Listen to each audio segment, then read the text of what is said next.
बता रहे थे हम लोग को क्या पढ़ना है, सॉइल पढ़ना है। ओके, सॉइल चैप्टर आज पढ़ेंगे। क्या पढ़ेंगे सॉइल में? फर्स्ट क्वेश्चन है कि व्हाट इज सॉइल, सॉइल क्या है। सेकंड क्वेश्चन क्या पढ़ेंगे? कंपोजिशन ऑफ सॉइल, ठीक है। फिर हम लोग का थर्ड क्वेश्चन क्या इसमें पढ़ने वाले हम लोग है कि सॉइल का टाइप्स, क्या पढ़ेंगे? सॉइल का टाइप्स ऑफ सॉइल पढ़ेंगे। क्या पढ़ेंगे? टाइप्स ऑफ सॉइल, ठीक है। फोर्थ में फिर क्या है आपका टॉपिक? सॉइल एंड क्रॉप्स है। क्या है फोर्थ टॉपिक हम लोग को पढ़ना है? Soil and crops. क्या है हम लोग का fourth topic? Soil and crops, मतलब कि सॉइल में कौन सा क्रॉप्स होगा। फिर हम लोग पढ़ेंगे कि सॉइल इरोजन को पढ़ेंगे। सॉइल इरोजन का मतलब मिट्टी का जो कटाई होता है, इसका क्या सब रीजन हो सकता है, ये सॉइल इरोजन हो गया, ठीक है। अब फिर देखो हम लोग पढ़ेंगे ये फॉर्मेशन कैसे होगा। हम लोग पढ़ेंगे कि फॉर्मेशन सॉइल का कैसे होगा, यानी कि फॉर्मेशन ऑफ सॉइल देखेंगे, ठीक है। फिर आगे क्या पढ़ेंगे? तो सॉइल प्रोफाइल, हॉरिजन के बारे में। सॉइल प्रोफाइल में होता है ए हॉरिजन, बी हॉरिजन, ठीक है। ये हुआ आपका सॉइल प्रोफाइल, इसको कहते हैं। क्या कहते हैं इसको? सॉइल प्रोफाइल पढ़ेंगे। हॉरिजन ए, हॉरिजन बी, हॉरिजन सी, ठीक है। उसके बाद फिर पढ़ेंगे हम लोग क्या? प्रॉपर्टीज पढ़ेंगे। क्या पढ़ेंगे आज? प्रॉपर्टीज पढ़ेंगे, ठीक है। प्रॉपर्टीज किसका पढ़ेंगे? तो प्रॉपर्टीज पढ़ेंगे सॉइल का। फिर हम लोग क्या पढ़ेंगे यहाँ? तो सॉइल पॉल्यूशंस को पढ़ेंगे कि हम लोग मिट्टी को पॉल्यूटेड कैसे करते हैं, सॉइल पॉल्यूशंस को पढ़ेंगे। तो देखो हम लोग रिव्यू करते हैं। हम लोग आज लोग सॉइल में हम लोग पढ़ेंगे, पहला सॉइल क्या है, कंपोजिशन देखेंगे, टाइप्स देखेंगे, सॉइल एंड क्रॉप्स देखेंगे, सॉइल इरोजन देखेंगे, फॉर्मेशन ऑफ सॉइल देखेंगे, फिर सॉइल प्रोफाइल देखेंगे, फिर प्रॉपर्टीज सॉइल का देखेंगे, फिर सॉइल पॉल्यूशन देखेंगे, ठीक है। इतना कुछ हम लोग पढ़ने वाले हैं। तो देखो सबसे पहले अपना इंडिया का हम लोग बात करते हैं। अपना इंडिया जो है, मतलब कि कह सकते हैं अपना इंडिया का इकोनॉमी, क्या अपना इंडिया का इकोनॉमी किस पे बेस्ड है? तो अपना इंडिया का इकोनॉमी जो है एग्रो बेस्ड है। एग्रो बेस्ड का मतलब समझती है क्या होता है हमारे बच्चे? अपना इंडिया का इकोनॉमी क्या है? अपना इंडियन इकोनॉमिक जो है एग्रो बेस्ड इकोनॉमी है। क्या है? एग्रो बेस्ड इकोनॉमी है। एग्रो बेस्ड इकोनॉमी का मतलब ये हुआ कि अपना इंडिया जो है एग्रीकल्चर पे डिपेंडेंट है, खेती पे डिपेंडेंट है। तो एग्रीकल्चर के लिए हम लोगों को क्या चाहिए? तो सॉइल चाहिए। तो देखो भाई, यहाँ जो मेन ऑक्यूपेशन है, कह सकते हैं अपना इंडिया का मेन ऑक्यूपेशन जो है, तो मेन ऑक्यूपेशन क्या होने वाला है? तो हम लोग का एग्रीकल्चर ही होने वाला है। क्या होने वाला है मेन ऑक्यूपेशन? बोलो, एग्रीकल्चर। क्या होने वाला है? एग्रीकल्चर, यानी कि हम लोग क्या करेंगे? खेती करेंगे। और खेती के लिए क्या चाहिए हम लोग को? जल्दी से बता दो, सॉइल ही चाहिए, ठीक है। तो बच्ची सॉइल क्या हो जाएगा? सबसे पहले हम लोग देखेंगे, तो कह सकते हो आप लोग soil is one of them and very important one. बाबू ये आपको हम बताए हैं, अपना Indian economy agro based economy है, मेनली ऑक्यूपेशन एग्रीकल्चर है। तो सॉइल इसीलिए क्या होगा इसमें सबसे इम्पोर्टेंट होगा, एक बहुत ही इम्पोर्टेंट होगा। क्या होगा? होगा ना सॉइल, क्योंकि मिट्टी पे ही ना हम लोग खेती करेंगे, इसके बिना खेती हो पाएगा। इसीलिए soil one of them and very important one. Okay, अब देखो दूसरा बात, इसीलिए हम लोग को study of soil is very essential. तो स्टडी के बाद सॉइल के बारे में हम लोग को स्टडी क्या करना है? करना इम्पोर्टेंट है। सॉइल के बारे में हम लोग को पता होना चाहिए। तो अब देखते हैं, सबसे पहले हम लोग समझेंगे कि ये सॉइल होता है क्या। तो बाबू सॉइल क्या होता है? सबसे पहले अपर मोस्ट लेयर होता है। क्या होता है सॉइल तुम्हारा? अपर मोस्ट लेयर होता है, ठीक है भाई। सॉइल क्या होता है? अपर मोस्ट लेयर होता है। किसका? तो of the earth crust. Of the क्या हो जाएगा? अर्थ क्रस्ट, ठीक है बच्ची। सॉइल क्या है? Upper most layer of the earth crust, ठीक है। फिर और थोड़ा सा आगे बढ़ते हैं। सॉइल को हम लोग कह सकते हैं क्या? ध्यान रखना बच्ची, वैल्यूएबल, वैल्यूएबल नेचुरल रिसोर्सेज भी कह सकते हैं, क्योंकि सॉइल क्या है? नेचुरल रिसोर्सेज है। तो सॉइल क्या हो जाएगा आपका? एक नेचुरल रिसोर्सेज हो जाएगा। इस पे हम लोग लिविंग थिंग्स जो होता है डिपेंडेंट होता है, ठीक है, सॉइल के ऊपर ही। मतलब तुम कह सकती हो लिविंग थिंग्स जो है, प्रॉब्लम है कुछ क्या तुमको? देखो हम ये बता रहे थे कि जितना भी लिविंग थिंग्स है, मतलब लिविंग थिंग्स जो है आपका, लिविंग थिंग्स आपका क्या होता है, लिविंग थिंग्स जो है आपका, ये आपका डायरेक्टली या इनडायरेक्टली, ठीक है, लिविंग थिंग्स कह सकते हैं हम लोग कि डायरेक्टली या इनडायरेक्टली डिपेंड होता है। डिपेंड क्या कह सकते हैं बच्ची, डायरेक्टली या इनडायरेक्टली हम लोग डिपेंड होते हैं ना, डायरेक्टली बोलो या इनडायरेक्टली बोलो, हम लोग सॉइल के ऊपर डिपेंडेंट होते हैं बच्ची। तो सॉइल के बारे में बताएं, सबसे पहले अपर मोस्ट लेयर है अर्थ क्रस्ट का, दूसरा बताएं वैल्यूएबल नेचुरल रिसोर्सेज है, तीसरा बताएं जितना भी लिविंग थिंग्स है इस पे डिपेंड है डायरेक्टली या फिर इनडायरेक्टली।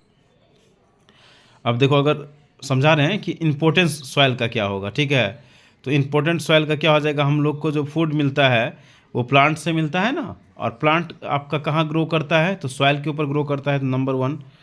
नंबर 2 देखो हम लोग अपना हाउसेज, घर बिल्डिंग जो बनाते हैं वो कहाँ बनाते हैं, सॉइल के ऊपर ही बनाते हैं, ठीक है।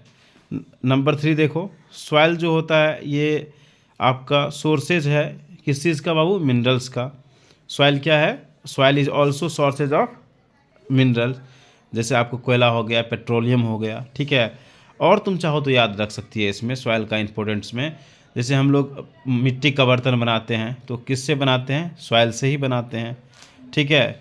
ये भी एक इम्पोर्टेंस हो सकता है। इस तरह से है lots of important, but important जो था वो हम 3-4 आपको बताएं, ठीक है। अब नेक्स्ट हम लोग टॉपिक उठाने वाले हैं क्या, कि भाई सॉइल का इम्पोर्टेंस समझ गए, बहुत ही इम्पोर्टेंस है। हम लोग सॉइल के ऊपर ही स्टे करते हैं, सॉइल के ऊपर ही घर बनाते हैं, ठीक है, सॉइल के ऊपर ही अपना खेती करते हैं, सॉइल के ऊपर ही ये जानवर इतना अपना लाइफ को एग्जिस्ट करता है, ठीक है। तो अब देखो ये सॉइल कैसे फॉर्मेशन होता है, ठीक है, हम लोग देखेंगे कि फॉर्मेशन ऑफ सॉइल, क्या देखेंगे कि ये सॉइल जो होता है कैसे बनता है इस चीज़ को। तो देखो फॉर्मेशन ऑफ सॉइल के लिए वेदरिंग ऑफ रॉक होता है, ठीक है। मेन इंपॉर्टेंट क्या होता है, ये जो फॉर्मेशन सॉइल का होता है, जैसे आपको एक हम छोटा सा नन्ना सा मुन्ना सा ड्राइंग के थ्रू समझाना चाहते हैं। मान लो ये हम लोग का क्या है, माउंटेन है, ठीक है, क्या है ये, माउंटेन है, और ये मान लो क्या है, सन है, ठीक है। तो सन का हीट, दिन के टाइम में सन का हीट, इसमें हीट मिला पूरा, ठीक है। धीरे धीरे रात के समय में ये फिर क्या होता है, ठंडा आना शुरू कर देता है, कोल्ड होना शुरू हो जाता है, ठंडा होना शुरू होता है। तो जब ये ठंडा होता है तो ये सिकुड़ेगा, ठीक है, और जब गर्म होता है ये तो फैलता है। तो ये एक्सपेंसन, सिकुड़ना और फैलना जो प्रोसेस चलता है, इस वजह से ये रॉक्स क्या होता है, टूट जाता है, ठीक है। क्या होता है, ये रॉक्स टूट जाता है।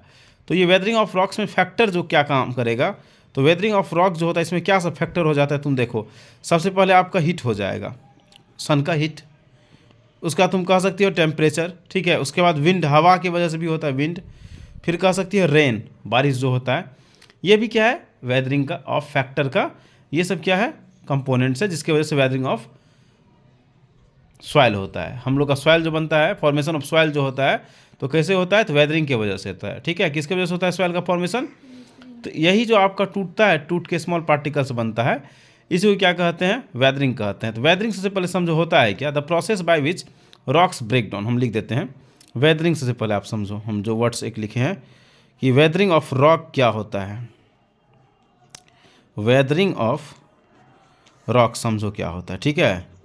तो हम बताएं वेदरिंग ऑफ रॉक होता है the process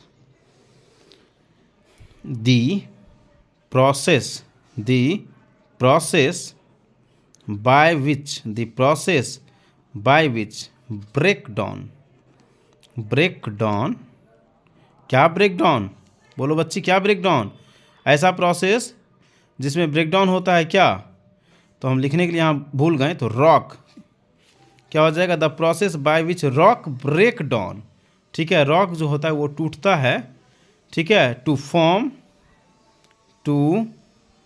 form soil is called, इसी क्या कहते हैं, is called weathering of rock कहते हैं। तो फिगर के थ्रू समझाए ना, वेदरिंग ऑफ रॉक क्या हुआ, मान लो थोड़ा सा एक सन है, दिन के समय में इसको गर्म करता है, फिर शाम के रात के टाइम में ठंडा होता है, तो ये भी थोड़ा बहुत सिकुड़ता है और फैलता है, इससे ये टूटता है, और टूट के क्या बनता है तुम्हारा, ये सॉइल बनता है। इसी क्या कहते हैं, वेदरिंग ऑफ रॉक कहते हैं। क्या कहते हैं इसको, वेदरिंग ऑफ रॉक कहते हैं। क्लियर। तो आपको वेदरिंग ऑफ रॉक भी समझाएं क्या होता है, the process by which rock break down to form soil is called weathering of rock। आप यहाँ तक समझें? कोई दिक्कत? अब मान लो आपसे पूछेगा कि ये जो वेदरिंग ऑफ रॉक होता है, ये आपका वेदरिंग ऑफ रॉक जो होता है बच्ची, आपसे कोई क्वेश्चंस किया कि आप बताओ ये फिजिकल चेंज है या केमिकल चेंज है। मान लो इससे आपसे क्वेश्चन किए कि वेदरिंग ऑफ रॉक जो है ये आपका फिजिकल चेंज होगा या केमिकल चेंज होगा, बता सकती है कौन सा चेंज होगा? Very good. Weathering of rock को हम लोग क्या कह सकते हैं? फिजिकल चेंज या आपका मैकेनिकल चेंज कहते हैं। ठीक है, तो वेदरिंग ऑफ रॉक क्या होगा आपका? तो देखो बच्ची, फिजिकल होगा या फिर तुम्हारा ये मैकेनिकल चेंज होगा। ठीक, तो समझो, हम समझाते हैं कि वेदरिंग ऑफ रॉक जो है आपका ये क्या है? फिजिकल, ठीक है, या इसको क्या कह सकते हैं? मैकेनिकल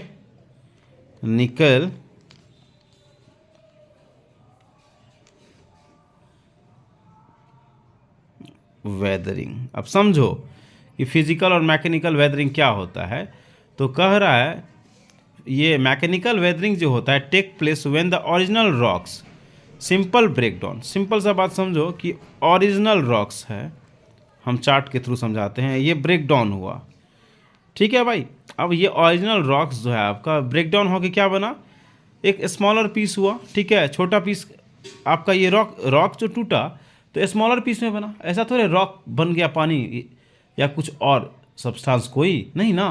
आपका रॉक्स टूट के ये स्मॉलर रॉक्स में ही चेंज होता है। स्मॉलर रॉक्स ही रहता है ब्रेकडाउन होने पर, जब ये टूटता है किसी भी रीजन से, हीट के वजह से या तुम्हारा विंड के जगह से या तुम्हारा रेन के वजह से, कोई भी रीज़न हो। ठीक है, तो देखो बच्ची, सिंपल ब्रेक होता है, डाउन होता है smaller piece without any change in its composition. इसका कंपोजिशन में आप कोई चेंजिंग नहीं देखोगे। ब्रेकडाउन हुआ बड़ा सा पत्थर का टुकड़ा छोटा छोटा स्मॉल में, तो इसका क्या होता है? इसमें कंपोजिशन में कोई चेंजिंग नहीं होता। इसका फिजिकली बड़ा सा टुकड़ा था, वो टूट के छोटा छोटा बन गया, तो ओनली इसका फिजिकली चेंजिंग आया। तो इसीलिए कौन सा चेंज होगा? फिजिकल, या इसी को क्या कहते हैं? मैकेनिकल कहते हैं। ये आपका क्या नहीं होगा? केमिकल नहीं होगा चेंज। ठीक है ना? कोई दिक्कत समझने में यहाँ तक? आगे बढ़ते हैं। अब देखो बच्ची, हम लोग का क्या बन गया? ये हम लोगों का ये सॉइल बन गया। ठीक है, अब जैसे देखो हम लोग का मेटल कुछ कुछ है। ठीक है, मेटल कुछ कुछ क्या है? जैसे देखो गोल्ड है, या हमारा ये कॉपर है, ठीक है, या फिर हमारा सिल्वर है। ठीक बच्ची, ये सब हम लोग कहाँ से ऑब्टेन करते हैं? तो डीप माइन जब डग करते हैं, यानी कि सिंपल सा लिखते हैं कि माइन से मिलता है हम लोग को डग करने पे। ठीक है, deep inside the earth, deep inside the earth, यानी कि इसको माइनिंग कह सकते हैं। जब हम लोग माइनिंग करते हैं अर्थ के अंदर, तो इससे हम लोग को क्या सब मिलता है? गोल्ड, कॉपर और सिल्वर, ये सब मिलता है। ठीक है, उसके साथ साथ अर्थ के इनसाइड से हम लोग को हार्वेस्ट करने के लिए वाटर भी मिलता है, पानी भी मिलता है। ठीक है, तो सॉइल कैसे बना आप समझ गए? कैसे बना सॉइल बताओ? पत्थर के टूटने से। अब देखो, ये हम लोग का हमस क्या होता है पता होना चाहिए। हमस सबसे पहले समझ लो क्या होता है, तो बताएं। पेड़ पौधा, ठीक है, या हम लोग के घर में कुछ ये खाना जो बच जाता है सर, और या पेड़ पौधा का अगर पत्ती है, या फ्रूट्स का आपका पिल्स है, ठीक है, या फिर कोई भी अगर आपका प्लांट हो या एनिमल हो, वो कुछ समय के लिए मिट्टी के अंदर जब सर गल जाता है तो तुम्हारा कन्वर्ट्स हो जाता है किसमें? हमस में। ठीक है, तो वही हम लिखे हैं, fine particles mix with the dead and decaying remain of plant and animal. Dead और डिकेइंग प्लांट और एनिमल कुछ समय के लिए मिट्टी में क्या होता है? रहता है। उस मिट्टी में क्या होता है? जैसे माइक्रो ऑर्गेनिज्म होता है। जैसे देखो हम लोग क्या करते हैं अपने घर में, सपोज ऐसे डंक एक हम लोग डीप कर लेंगे, ठीक है, मिट्टी के इनसाइड, ठीक है, डिगिंग कर लेंगे। इसमें हम लोग का घर का क्या होता है, मतलब मान लो अपना हमारा ये घर है, आप लोगों का खाना खाएं, खाना का कुछ वो वेस्टेज बचा वो यहाँ डाल दिए। आपका ये मान लो वेजिटेबल्स है, उसका वेस्टेज है कुछ डाल दिए, ठीक है, या कॉ डंक है उसको कुछ डाल दिए। कुछ अचानक से कोई जानवर भी आके इसमें मर गया, ठीक है, अब फिर इसके ऊपर क्या करते हैं हम लोग, मिट्टी सॉइल डाल दिए, ठीक है। अब इसको 3 से 4 महीना हम लोग छोड़ देंगे अगर, तो ये कन्वर्ट्स हो जाता है तुम्हारा, क्योंकि इसमें माइक्रो ऑर्गेनिज्म होता है जो इसको सराहने कराने का काम करता है, और कन्वर्ट होकर ये क्या बन जाता है तुम्हारा, यही हमस बन जाता है। और ये हम लोग का सॉइल को क्या बनाता है, फर्टाइल ये हमस बनाता है। तो हमस क्या होता है, fine particles mix with the dead and decaying remain of plant and animal called humus which makes soil fertile. अब हम लोग देखो कंपोजिशन का बात करते हैं। हम लोग क्या देखेंगे अब कि कंपोजिशन, किसका कंपोजिशन देखेंगे रे वैष्णवी, बताओ। सॉइल का कंपोजिशन देखेंगे। तो सॉइल का कंपोजिशन में हम लोग कह सकते हैं मेनली बच्ची क्या होता है आपका, सॉइल का कंपोजिशन में आपका अगर बात करो तो mainly 3 types of particles, mainly कितना होता है, 3 टाइप्स होता है। अब कौन होता है, तो फर्स्ट हम लोग देखते हैं कि ग्रेवल होता है, ठीक है, क्या होता है, फर्स्ट ग्रेवल। सेकेंड देखते हैं क्या होता है, तो सैंड होता है। और थर्ड देखेंगे तो क्या हो जाएगा आपका ये क्ले। हम कंपोजिशन का बात करेंगे अगर सॉइल का, तो कितना होता है, मेनली 3 टाइप्स होता है, जिसमें एक क्या होता है तुम्हारा ग्रेवल होता है, ठीक है, दूसरा क्या होता है सैंड होता है, और तीसरा क्या होता है क्ले। अब ये ग्रेवल सैंड क्ले जो होता है ये क्या होता है, तो तुम देखो इसका जो होता है वर्क, विच डिटरमाइन, इसको हम लोग विच determine the texture of the soil, यही क्या करता है, सॉइल का जो होता है टेक्सचर को डिटरमाइन करता है, ठीक है। मोस्ट सॉइल जो होता है इसका बेसिक एलिमेंट्स क्या होता है देख लो, यहाँ हम लिखते हैं मोस्ट सॉइल कंसिस्ट ऑफ, बचिया क्या गो, 4 बेसिक एलिमेंट। ये किसका बात कर रहे हैं हम लोग, एलिमेंट का बात कर रहे हैं, किसका, एलिमेंट्स का। बेसिक एलिमेंट्स कितना हो जाएगा, 4। कौन सा हो जाएगा, तो ध्यान रखना, फर्स्ट हम लोग का होता है मिनरल, क्या होता है फर्स्ट हम लोग का, मिनरल हो जाएगा, ठीक है। अब देखो मिनरल के बाद क्या हो जाएगा तुम्हारा, सेकेंड में ये ऑर्गेनिक मैटर होता है, क्या होता है, ऑर्गेनिक मैटर हो जाता है, ठीक है। फिर थर्ड में बच्चा क्या हो जाएगा, तो वाटर हो जाएगा, क्या हो जाएगा, वाटर। फिर फोर्थ में क्या हो जाएगा, एयर, क्या हो जाता है, एयर। ये एलिमेंट हो गया सॉइल का। हम क्या बताएं, most soil consist 4 basic element, कौन सब, तो मिनरल और आपका ऑर्गेनिक मैटर और आपका वाटर और एयर। फिर यहाँ क्या बताएं आपको हम, कंपोजिशन में बताएं हैं मेनली 3 टाइप्स होता है पार्टिकल्स। सॉइल का कंपोजिशन में 3 हो जाएगा, कौन हो जाएगा तुम्हारा, पहला ग्रेवल्स, फिर सैंड, सैंड के बाद क्ले। और ये ग्रेवल सैंड क्ले जो होता है ये सॉइल को डिटरमाइन करता है इसका टेक्सचर को, ठीक है, किस चीज़ को डिटरमाइन करता है, तो टेक्सचर को, ठीक है। अब देखो ये मिनरल्स है, आपको पता होना चाहिए मिनरल्स कहाँ मिलेगा, सॉइल से ही मिलता है, अर्थ क्रस्ट से ही मिलता है मिनरल भी। तो कौन सा हम लोग को सॉइल में मिनरल्स दिखने के लिए मिलेगा, नाइट्रेट हो गया, सल्फेट हो गया, फास्फोरस हो गया, यानी कि फॉस्फेट्स लिखे हैं ये, कार्बोनेट्स ऑफ पोटासियम हो जाएगा, Mg मैग्नीशियम होता है, ठीक है। ये Na जो होता है ये Na हम सोडियम लिखे हैं, Fe मतलब ये क्या होता है तुम्हारा आयरन होता है, ठीक है। ये सब आपको क्या दिखेगा, मिनरल्स दिखेगा। और इसके अलावा आपको क्या दिखेगा, ऑर्गेनिक मैटर भी दिखता है। ये सब हम सॉइल में पढ़ रहे हैं, किस में पढ़ रहे हैं, तो ऑर्गेनिक में क्या सब दिख सकता है आपको, ऑर्गेनिक मैटर में बता सकती है, ऑर्गेनिक मैटर्स मतलब क्या हुआ, हाँ, जैसे अभी आपको पढ़ा है ना हमस, क्या पढ़ा है आपको, ह्यूमस नहीं इसको बोलते हैं हमस ही कहते हैं, ठीक है। ये आपका हमस जो है, ये आपका हमस क्या होता है, ऑर्गेनिक मैटर होता है। ऑर्गेनिक मैटर होता है जिसको हम लोग क्या करते हैं, नेचुरली तैयार करते हैं, ठीक है। और ये क्या होता है, बेनिफिशियल भी होता है। इसको तैयार करने में कौन हम लोग को मदद करता है, माइक्रोब्स मदद करता है या स्मॉल एनिमल्स मदद करता है।